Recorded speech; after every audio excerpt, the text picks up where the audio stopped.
Hi guys, quick note before this video starts because I've noticed it in editing and I just want to get it out of the way now. I'm just going to say it now before anyone else picks up on it.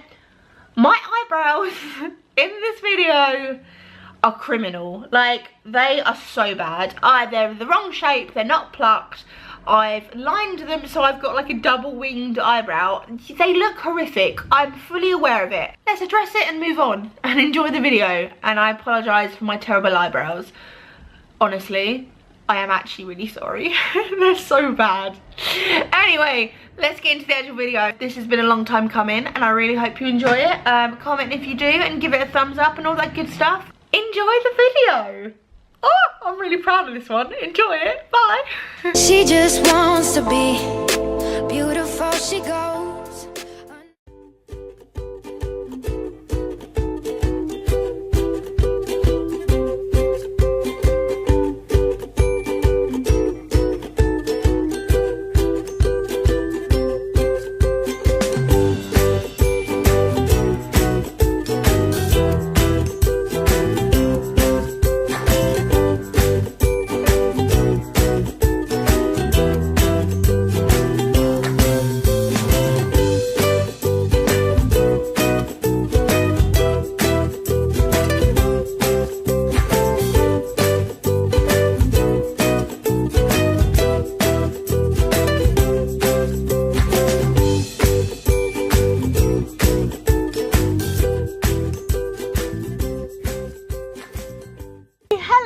How you doing? Oh my god, this has been a very long awaited video. Let me just turn that off. Hello beautiful humans, my name is Paige and welcome back to my channel. If you're new, thank you so much for being here. You have come on a very good day because this video is so overdue, it is ridiculous.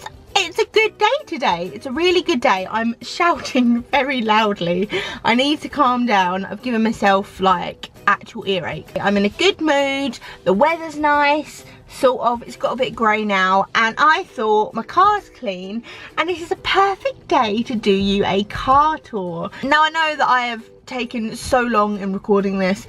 I just wanted to get my car at its best and find a time when I could sit down quietly and explain to you what's in my car and what I used to drive and all of that stuff.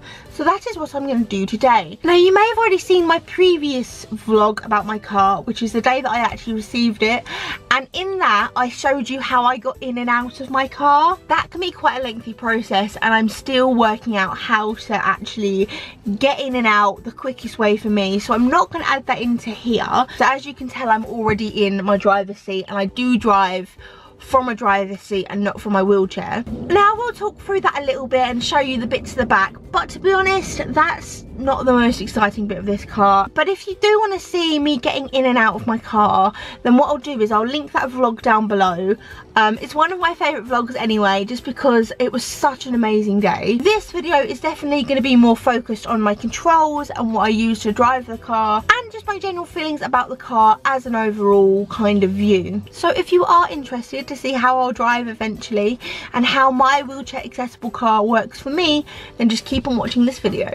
So as I said, I'm already in the driver's seat. Now if you haven't been to this channel before, you may not know that I'm an electric wheelchair user.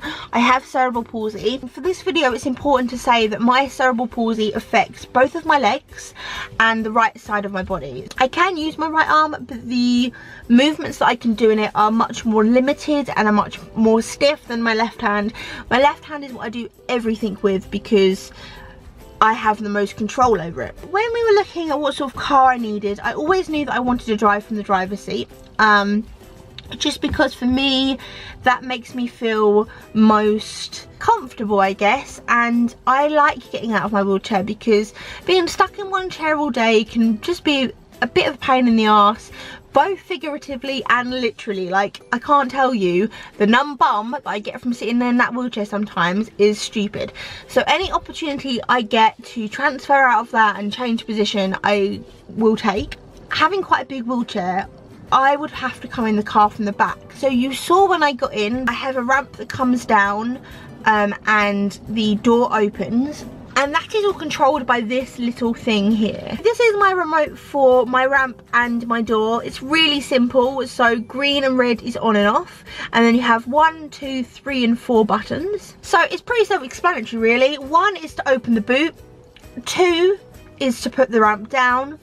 3 is to put the ramp up, and 4 is to close the boot. So that's what I first do when I get in the car. Then, in order to sit in the driver's seat, this driver's seat is electric. Again, I'm not going to be moving around a lot, but if I just show you here, this chair does 3 things. It goes up and down, like that. It also turns, and this chair will turn to like a 90-degree angle, so I can literally face completely that way in the car. And it also goes backwards and forwards.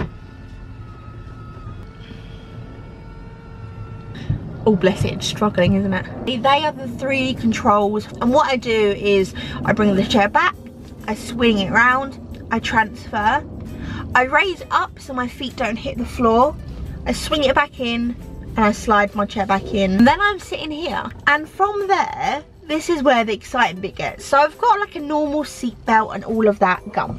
I have a normal car key, but I have a drop key. So what happens is I drop the key into the hole. That's it.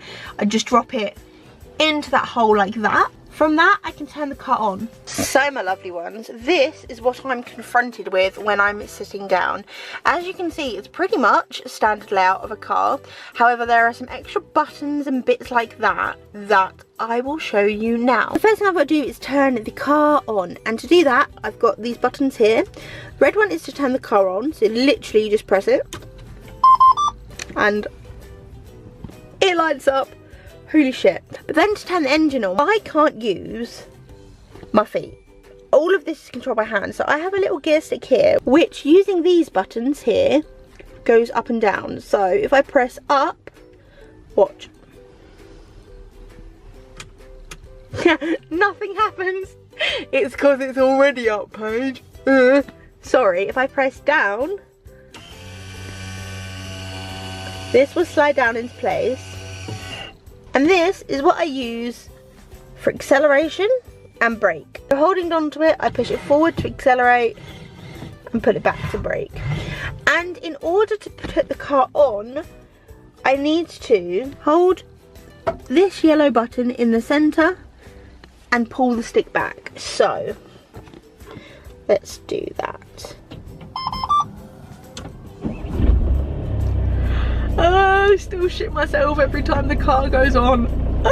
It's alright, I've got the handbrake on, it's fine. Obvs, I haven't passed my test, so I won't be driving this car anywhere, just so you're aware. But let me just go through the other buttons on the controller and show you what they do. I don't know how clearly you can see. There's 2 buttons here, so it says PB on and PB off.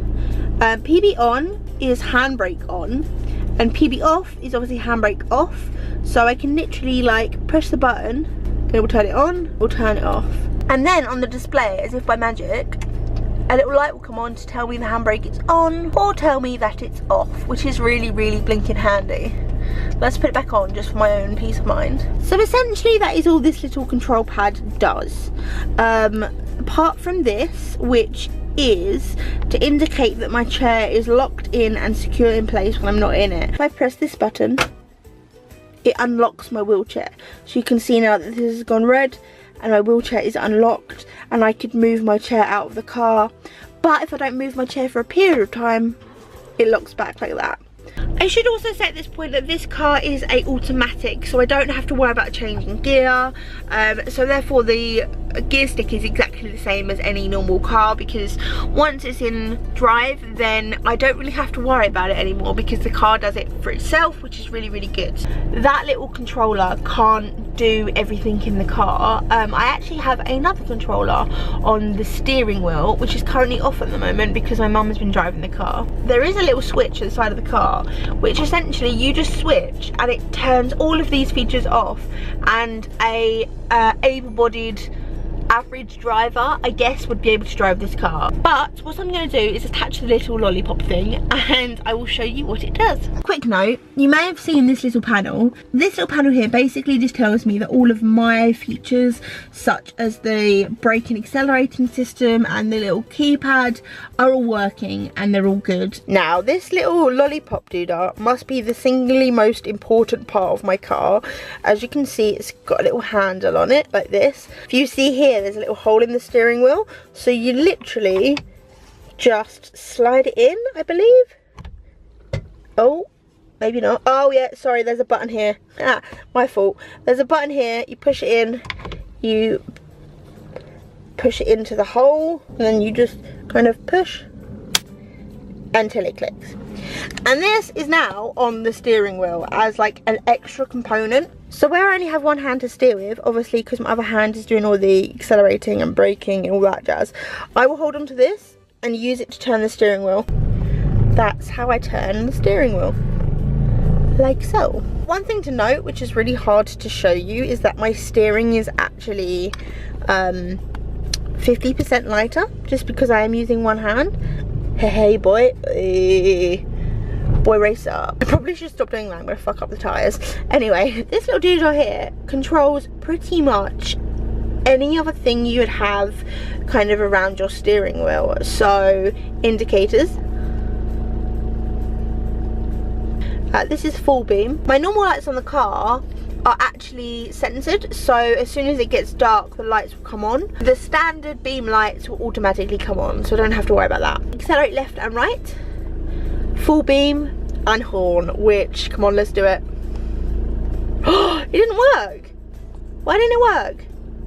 I'm so confused. I just spent like 20 minutes trying to figure out the horn and just beeped it as my neighbours drove up, and then just looked at me like, what the fuck are you actually doing? I've become that neighbour. I've become that neighbour that everyone just goes, shit man, really? Really?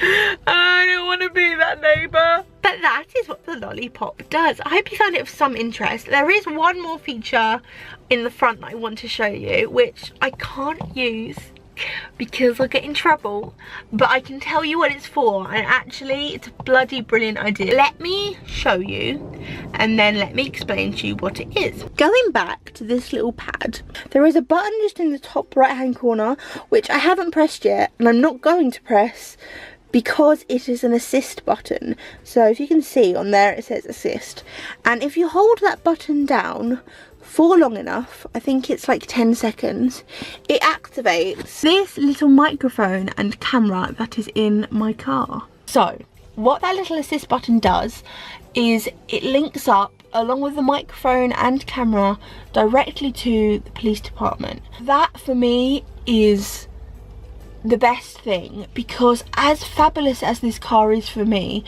if God forbid I was in an accident or something happened that meant I was hurt or I needed to get out of the car quickly, the likelihood is that I wouldn't be able to, which obviously means if I do get myself into trouble, if I do get into a crash, or if I do go into terrible spasm, which touch wood has never happened, but it could do because that is the nature of my disability, I would be stuck and very, very vulnerable and in a lot of shit. On a serious note, that is what has really worried me about driving. I am so excited for the freedom that this is going to give me. I'm a huge advocate that, disability or not, you can do whatever the hell you want, whenever the hell you want. And sometimes I forget that actually puts me in more danger or makes me struggle more, because I'm so unwilling to ask for help, because to me help is a sign of weakness. But this safety mechanism is so important, and I know that if I'm in trouble or anything like that, in a situation where I'm stuck, I've got a direct line to people who can help me. I think it's so important. Actually, regardless if you have a disability or not, I feel like it's a feature that cars should have, because even the most able of person could be trapped in a situation where they can't move, they can't get out, and that would be a direct line for them to get help. And actually I think it's a really cool feature of the car, and something that I feel strongly about in terms of how cars should be made. I don't know what I'm saying, but yeah, that is that feature. I'm so grateful for it. I am actually so grateful for it. Other than that, Do you know what? I think that might be it. The back of the car is... Let me just show you a shot of the back of the car and explain it, because there's really not a lot to show you. I think it'd be quite boring, but if I explain it you might get a feel. What's really great about this car is, although it's enormous, I can actually have 3 other people, including myself and my wheelchair, in this car. My wheelchair is sort of central to the back of the car. Then I've got a seat that I'd be sitting in, a seat next to me, and 2 seats at the back. One to the left hand side of my chair, and one that I'm not sure you can see but is like at the back of my chair, it sits behind me. But I thought that was really cool, that I can have more than just myself in the car, because I could have gone for a smaller car. You've seen this is a fucking monster, like it's enormous. But then I feel like it would defeat one of the big purposes of me having a car, which is to be able to take people out and have my friends come out with me and my family and things like that. So I sacrificed having a smaller but prettier car for practicalities of actually having friends. So I think that's a pretty good deal. The last thing I will show you is my clamp system for my chair. What the fuck was that noise? So here I am back, here's my chair, hi. So what I've done, there is a similar button to the side of this chair. So there are the controls for the chair, and that little red button also releases my wheelchair from clamping. So once I'm spun round, if I press it, it unlocks, and then I can just drive my chair. If I move my chair back, you can see that there is a little clamp thing on the floor. All I do is I drive my wheelchair up, and that little slit in the middle is where the rod slides into, and then I'm pretty much secured in my car. So guys, that is it. That is my car tour done. I hope you enjoyed it. I didn't really know, like, I've never done a tour before and I didn't really know what to show you. So I showed you all the bits that are different, that enable me to drive. I hope you guys have seen enough of what you wanted to see of the car. It's difficult because I think it's hard to get a sense of the car without actually seeing someone drive it, and where I haven't passed my test I can't. But I hope you did get a feel for kind of the modifications that I have and the different sort of buttons and levers and stuff. And when I have passed my test, I will try and do a video where I show you me driving it, and hopefully then you can get a better sense of how all of this works together and how it actually enables me to drive. If you did like this, remember to drop me a thumbs up. Remember, there's also the link to my last car vlog video where I got the car, and just, it was such an exciting day. Like, I got so emotional. It was such a big day for me, and as I've said, it also shows you how I get in and out the car. So if you want to see that, remember that is down below and you can go check that out. And if you haven't and you'd like to, then why not subscribe, because I have things coming up which are quite exciting, and I'm actually getting my life together, meaning I have planned videos for the next 3 months, which, hey, I'm on top of the world. Yes. That is it. Thank you so much for watching, and remember, I have been me, so please always be you, and I will see you very soon for another video. Bye.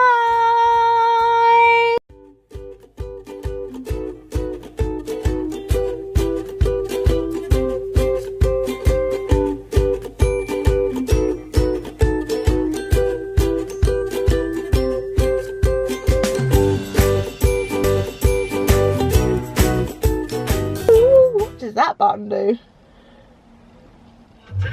Ooh. I like that button.